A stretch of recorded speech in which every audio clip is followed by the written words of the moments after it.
sebagai pemateri ketiga, dan di sampingnya ada saudara Edi sebagai pemateri keempat, dan di sampingnya lagi ada saudari Rahmadani sebagai pemateri kelima. Baiklah, di sini saya akan memulai dengan pertama ada pengertian kerusakan mikrobiologi bahan pangan, di mana ini adalah kerusakan mikrobiologi pangan, perubahan pada bahan pangan yang disebabkan oleh aktivitas mikroorganisme, sehingga mutu, nilai gizi, keamanan, dan tampilan pangan menurun atau tidak layak dikonsumsi lagi. Baiklah, dilanjutkan kepada pemateri kedua. Kepada pemateri kedua kami persilahkan.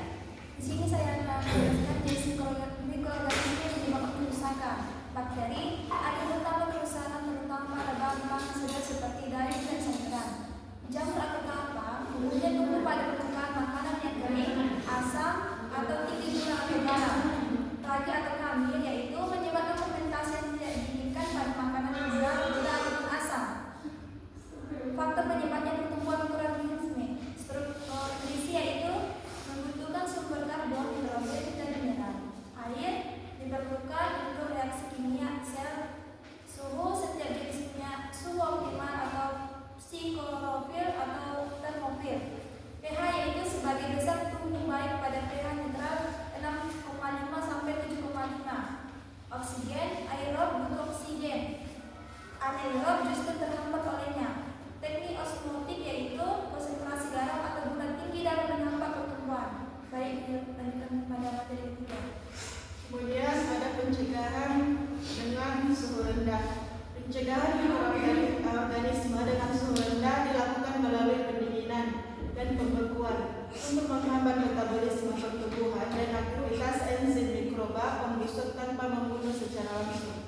Kemudian pencegahan dengan suhu tinggi. Metode ini menggunakan panas untuk mengendalikan mikroorganisme dalam bahan makanan atau alat suhu tinggi.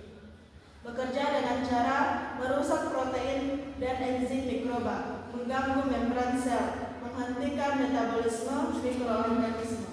Kemudian dilanjutkan dengan saudara X. Berikutnya itu ada pengendalian faktor fisik lain, yang dimana yang pertama itu ada pengemasan vakum, terutama oksigen dikeluarkan dari kemasan, tujuannya untuk menghambat mikroorganisme aerob. Dampaknya mengurangi oksidasi, memperpanjang masa simpan, contohnya itu daging segar, kopi, makanan siap saji.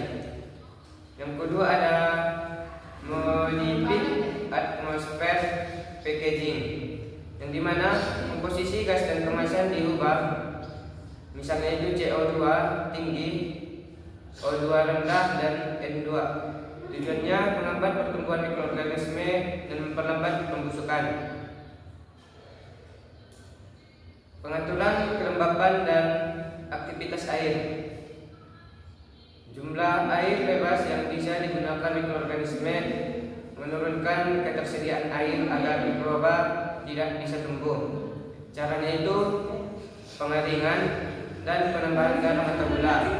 Dampaknya mikroorganisme sulit berkembang, umur simpan lebih lama, contohnya itu ikan asin dan selai. Berikutnya ada penggunaan bahan pengaruh kimia. Yang pertama ada garam. Cara kerja menarik air keluar dari sel mikroorganisme, menurunkan aktivitas air.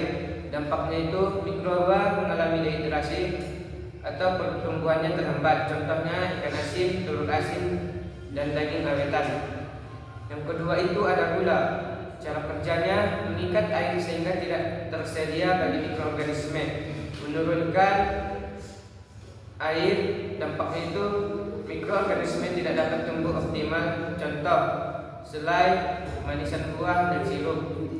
Yang ketiga ada asam organik, misalnya asam asetat, asam sitrat, dan asam laktat. Cara kerjanya itu menurunkan pH lingkungan, mengganggu kerja enzim mikroorganisme.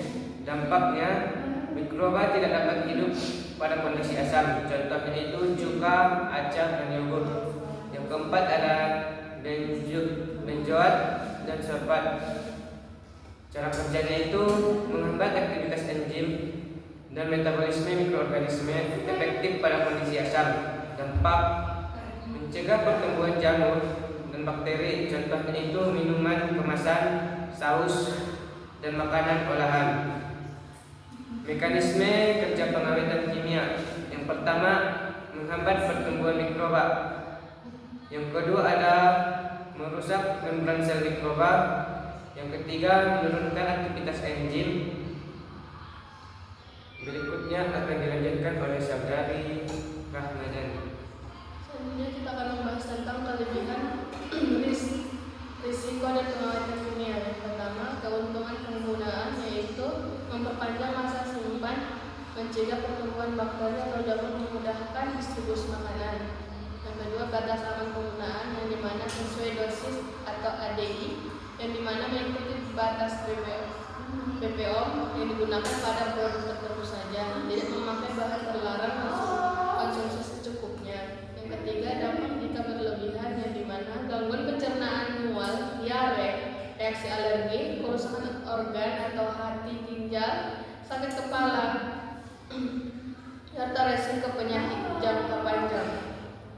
Selanjutnya, pengertian dan prinsip iritasi pangan, di mana definisi iritasi pangan itu ada. Iritasi pangan adalah proses pengolahan makanan dengan menggunakan energi radiasi seperti sinar gamma, sinar X atau elektron, yang dimana untuk membunuh mikroorganisme, menghambat pembusukan dan memperpanjang masa simpan tanpa membuat makanan menjadi radioaktif. Yang kedua, cara kerja iritasi dalam menghambat mikroba, yang dimana merusak DNA mikroorganisme, menghambat proses reproduksi mikroba. Yang ketiga, menyebabkan kematian sel mikroba. Yang keempat, mengurangi jumlah bakteri, jamur, dan parasit. Yang kelima, memperlambat pembusukan makanan. Jenis teknik radiasi itu ada 3, yaitu sinar gamma, yang dimana radiasi dari sumber radioaktif yang memiliki daya tembus tinggi yang digunakan untuk membunuh mikroorganisme dalam pangan. Yang kedua yaitu sinar X, yang dimana radiasi elektromagnetik buatan dengan daya tembus kuat digunakan untuk sterilisasi dan pengawetan makanan.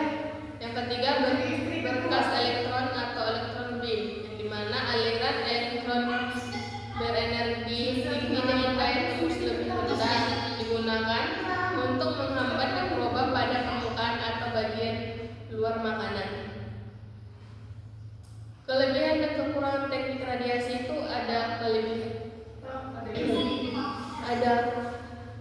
yaitu membunuh mikroorganisme tanpa panas. Yang kedua, berpanjang masa simpan. Yang ketiga, menjaga kualitas ras, warna, dan tekstur.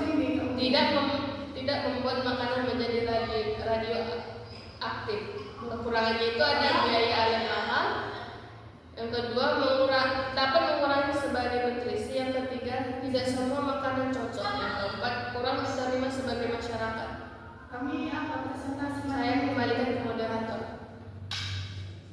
Cukup sekian dari saya.